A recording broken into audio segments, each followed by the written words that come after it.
اعوذ باللہ من الشیطان الرجیم بسم اللہ الرحمن الرحیم۔ بخاری شریف جلد اول حدیث نمبر 1157۔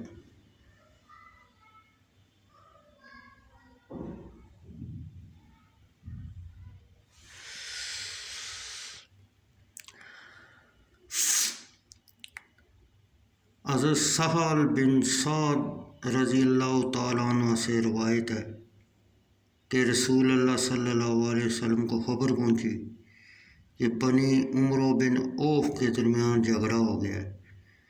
رسول اللہ صلی اللہ علیہ وسلم کچھ لوگوں کے ہمراہ ان کے درمیان صلح کرانے کے لیے تشریف لے گئے، اور رسول اللہ صلی اللہ علیہ وسلم کو کچھ دیر کے لیے روک دیا گیا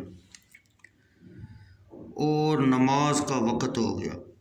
حضرت بلال رضی اللہ تعالیٰ عنہ حضرت ابو بکر صدیق رضی اللہ تعالیٰ عنہ کے پاس آئے اور کہا، آپ لوگوں کو نماز پڑھائیں۔ حضرت ابو بکر صدیق رضی اللہ تعالیٰ عنہ نے کہا، اگر تم چاہتے ہو۔ حضرت بلال رضی اللہ تعالیٰ نے اقامت کہی اور حضرت ابو بکر صدیق رضی اللہ تعالیٰ عنہ آگے بڑھے اور لوگوں کے لیے نماز کی تکبیر کہی، اور رسول اللہ صلی اللہ علیہ وسلم صفوں میں چلتے ہوئے تشریف لائے، یہاں تک کہ اول صف میں کھڑے ہو گئے اور لوگوں نے تالیاں بجانا شروع کر دیں، اور حضرت ابو بکر صدیق رضی اللہ تعالیٰ عنہ اپنی نماز میں کسی طرف متوجہ نہیں ہوتے تھے۔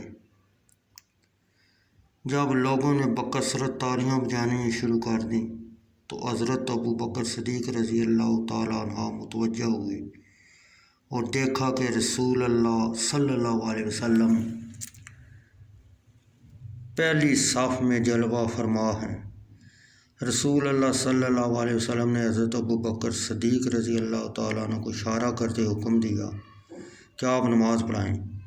حضرت ابو بکر صدیق رضی اللہ تعالیٰ عنہ نے اپنے دونوں ہاتھ اٹھائے اور اللہ تعالیٰ کی حمد کی اور پچھلے پاؤں لوٹے، یہاں تک کہ صف اول میں آ کر کھڑے ہو گئے، اور رسول اللہ صلی اللہ علیہ وسلم کے آگے بڑھے اور لوگوں کو نماز پڑھائی۔ اور جب آپ نے نماز سے فارغ ہوئے، لوگوں کی طرف متوجہ ہو کر فرمایا، اے لوگو تمہیں کیا ہو گیا ہے؟ جب تم کو نماز میں کوئی واقعہ پیش آئے تو تالیاں بجانا شروع کر دیتے ہو۔ تالیاں بجانا تو صرف عورتوں کے لیے ہے۔ جیسے کوئی واقعہ نماز میں پیش آئے، اسے سبحان اللہ کہنا چاہیے۔ جب کوئی سبحان اللہ کہے تو اس کو کوئی نہ سنے گا مگر اس طرف متوجہ ہوگا۔ آپ نے فرمایا، اے ابو بکر، تمہیں لوگوں کو نماز پڑھانے سے کس نے روکا، جبکہ میں نے تمہیں اشارہ بھی کیا؟ حضرت ابو بکر صدیق رضی اللہ تعالیٰ عنہ نے عرض کیا، ابو قحافہ کے بیٹے کے لائق و مناسب نہیں کہ وہ رسول اللہ صلی اللہ علیہ وسلم کے آگے کھڑے ہو کر نماز پڑھائے۔